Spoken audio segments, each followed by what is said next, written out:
In 2012, a rare situation took place. A future Hall of Fame quarterback was a free agent. Peyton Manning was released from the Indianapolis Colts in favor of a shiny new toy in the draft. Colts owner Jim Irsay didn't believe in his long-heralded quarterback anymore because of his age and an injury. Irsay wanted to lead the Colts into a new era with the prize Stanford phenom Andrew Luck. But Peyton, he wasn't ready to leave football quite yet. He wanted to keep playing. And he did. Manning shattered and set league records as a Bronco, and he even won a Super Bowl. But it wasn't that easy. In the championship season, Manning only threw 9 touchdowns. Yes, Manning went from throwing 55 touchdowns in 2013 to only throwing 9 in the entire regular season of 2015, the year he and the Broncos beat a prime Cam Newton and the Carolina Panthers in Super Bowl 50. That's a quick summary, but here's the whole story of how good Peyton Manning was with the Broncos. It all started back in free agency. Once Peyton was released from Indy, several teams lined up to vie for his services. The Miami Dolphins, the Tennessee Titans, the Arizona Cardinals, and the Broncos made their pitch to sign him. After visiting both the Cardinals and the Broncos, Manning ultimately selected Denver after meeting with general manager John Elway. The Broncos were coming off a rocky playoff season in 2011. Tim Tebow was the quarterback in Denver and was actually fun to watch in the fourth quarter. But Elway wanted to upgrade the position, and at perfect timing, the Broncos signed Peyton to a 5-year contract worth $96 million on March 20th, 2012. Manning made his debut as a Denver Bronco in the first primetime game of the year against Ben Roethlisberger and the Pittsburgh Steelers. In the game,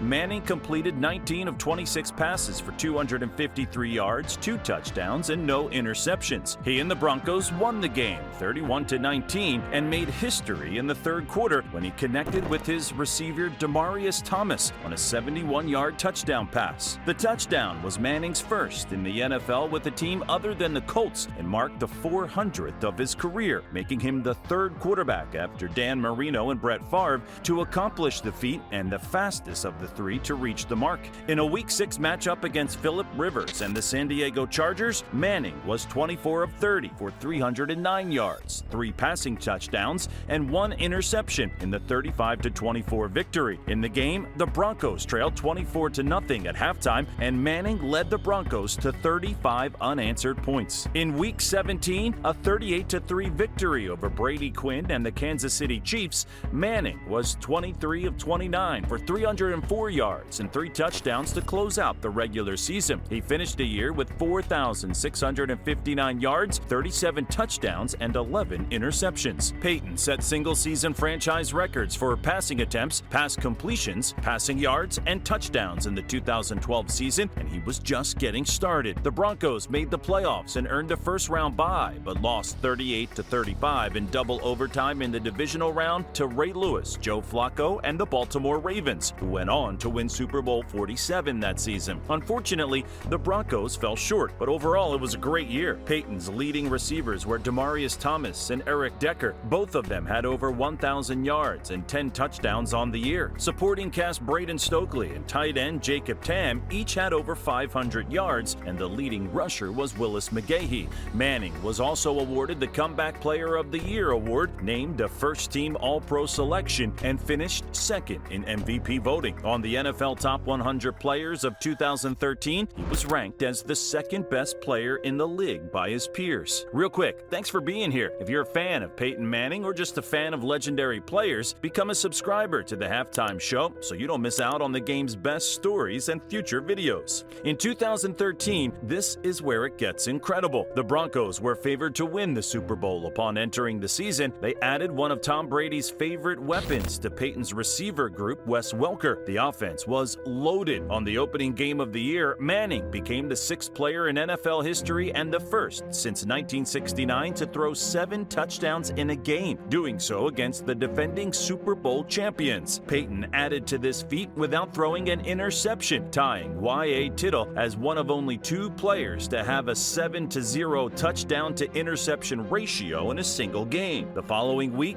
there was a Manning family clash. Peyton and the Broncos traveled to New York to face Eli Manning and the Giants. Peyton bullied his little brother, and the Broncos won the game 41-23. In Week 4, the Broncos whooped Michael Vick and the Eagles 52-20. In Week 5, the Broncos beat Tony Romo and the Cowboys Cowboys 51-48. In Week 7, Manning returned to Indianapolis for the first time in the regular season since being released by the Colts. In an emotional pregame ceremony, the Colts showed a tribute video to Manning. In his first game back in Indy, he completed 29 of 49 passes for 386 yards, 3 touchdowns, and 1 interception, but was sacked a season-high 4 times as the Broncos lost their first game of the year 39-33. The Broncos only lost 2 more games in the regular season, one in an overtime thriller against Tom Brady and the Patriots, and the other against Phillip Rivers and the Chargers. But Manning and the Broncos would get their revenge later on. In the Week 17 season finale, the Broncos played against Terrell Pryor and the Oakland Raiders. Manning only played in the first half. He threw for 266 yards and 4 touchdowns to finish the season with 55 touchdown passes and a league record 5,477 passing yards, breaking Drew Brees' mark by 1 yard. His 450 completions were at the time tied for second most all-time. The Broncos scored an NFL record 606 points, becoming the first team ever to eclipse 600 points in a season. It was a fireworks show all year from Peyton Manning and his receivers. Again, Demaryius Thomas and Eric Decker each had over 1,000 yards. Wes Welker and tight end Julius Thomas each had over 700 yards, and all 4 of them had over 10 touchdowns each. Nosha Moreno was the leading rusher and a valuable check-down option out of the backfield. They had more 50-point games in a season than any other team in NFL history with 3. 4 Broncos receivers recorded at least 10 touchdowns, an NFL record, and Manning set a season record with 9 games with 4 or more touchdown passes. The Broncos went on to win their divisional round playoff game versus the Chargers. In another postseason meeting between Manning and Brady, Denver finally defeated New England in the AFC Championship game. The score was 26-16. Peyton was 32 of 43 for 400 yards and 2 touchdowns. The Broncos were on their way to the Super Bowl, the first time they've been to it since 1998 when John Elway was QB. In Super Bowl 48, the hype was surreal. Many consider Seattle's defense in 2013 one of the best in NFL history. The Seahawks allowed just 14.4 points per game in the regular season. The Broncos were by far the #1 offense, averaging 37.9 points per game, and it was all because of Peyton Manning. Peyton's Broncos were heavily favored to win. They received the ball first, and on the first play of the game, a huge error took place. The center snapped the ball early and over Peyton's head, and the Seahawks forced the safety. After that, it was a slaughter. The Seahawks destroyed the Broncos, outplaying them in every phase of the game. Seattle won 43-8. The Seahawks' #1 ranked defense proved too much for the Broncos' #1 ranked offense to overcome, while the Broncos' defense also struggled due to injuries. Manning set a Super Bowl record with 34 completions, but the record-setting offense did not record a first down until the second quarter and did not score any points until the final seconds of the third quarter. While Manning threw 1 touchdown pass and 1 successful 2-point conversion, he also threw 2 costly interceptions, one of which was returned for a touchdown by Malcolm Smith in the second quarter. It was a great disappointment. On a positive note, Peyton was ranked as the best player in the league by his peers on the NFL Top 100 Players of 2014. Bronco fans, what are your thoughts about the 2013 season? Talk to me. In 2014, Peyton Manning finally beat the Colts in their opening game of the season. Manning became, along with Brett Favre, only one of 2 starting quarterbacks in NFL history to have beaten all 32 teams. The next game was a Super Bowl 48 rematch with the Seattle Seahawks. Despite the 26-20 overtime loss, Manning had 303 passing yards, 2 passing touchdowns, and 1 interception as the Broncos fared better than in the previous year's Super Bowl. On October 5, 2014, in a stellar performance against the Cardinals, Manning tied his career high with an 86-yard touchdown pass to Demaryius Thomas, threw his 500th career touchdown pass to Julius Thomas, and tied Dan Marino for the most 400-yard games by a quarterback. On October 19, 2014, against the San Francisco 49ers on NBC Sunday Night Football, Manning threw his 509th career touchdown pass to Demaryius Thomas, passing Brett Favre to become the NFL's all-time leader in passing touchdowns. His historic touchdown was part of a 318-yard, 4-touchdown passing performance where he earned AFC Offensive Player of the Week honors for the 27th and final time in his career. Overall, Peyton finished the 2014 season with 4,727 passing yards, 39 touchdowns, and 15 interceptions. At the end of the regular season, Manning was selected to his 14th Pro Bowl appearance. The Broncos Broncos finished with a 12-4 record and earned a first-round bye. But Manning's season ended after the Broncos lost in the divisional round to his former team. After the season ended, the Broncos and head coach John Fox parted ways. On the NFL Top 100 Players of 2015, Manning was ranked 5th best by his peers. In 2015, after much speculation, Manning announced in the offseason that he would return for his 18th season in the NFL, this time under his 5th head coach, Gary Kubiak.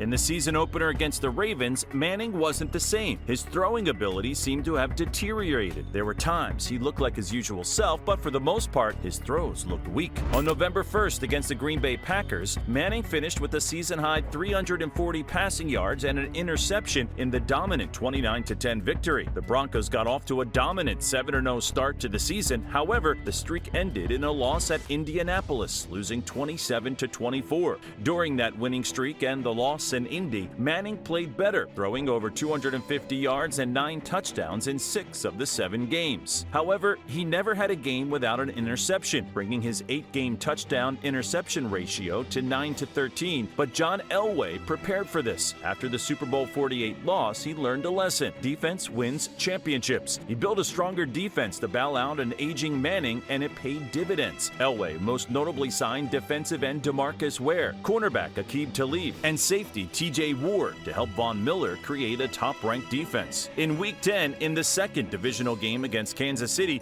the game's biggest highlight was Manning breaking Brett Favre's record for career passing yards with the 4-yard pass to running back Ronnie Hillman in the first quarter. Despite the accomplishment, however, Manning went 5 for 20 for 35 yards and 4 interceptions with a 0.0 passer rating before Kubiak benched him during the third quarter. Brock Osweiler filled in for Manning for the rest of the game as the Broncos lost 29-13. A day later, sources said that Manning suffered a bout of plantar fasciitis. It was later announced that the injury would keep him out of Week 11, making it the first time he missed a game in a season he played. Osweiler replaced Manning and performed well in a 17-15 win over the Chicago Bears, leading to questions about whether Manning would keep his role when healthy in a Week 12 showdown against the New England Patriots. The next day, Kubiak, citing Manning's injuries, announced that Osweiler would start against New England. On December 15th, it was announced that Osweiler would make his 5th consecutive start against the Steelers, even though Manning returned to practice, and the Broncos went 7 straight quarters without scoring a touchdown on offense. The Broncos were 4-2 in 6 games without Manning, giving them an 11-4 record heading into the final week of the regular season. Manning was listed as active for the Week 17 regular season finale against the San Diego Chargers, but for the first time since his freshman year at college, he was listed as a backup. In the third quarter, with the Broncos down 13-7, Manning entered the game in relief for Osweiler, who was intercepted twice and fumbled once. He and the Broncos went on to beat the Chargers 27-20 to secure the AFC West and earn the top seed in the AFC.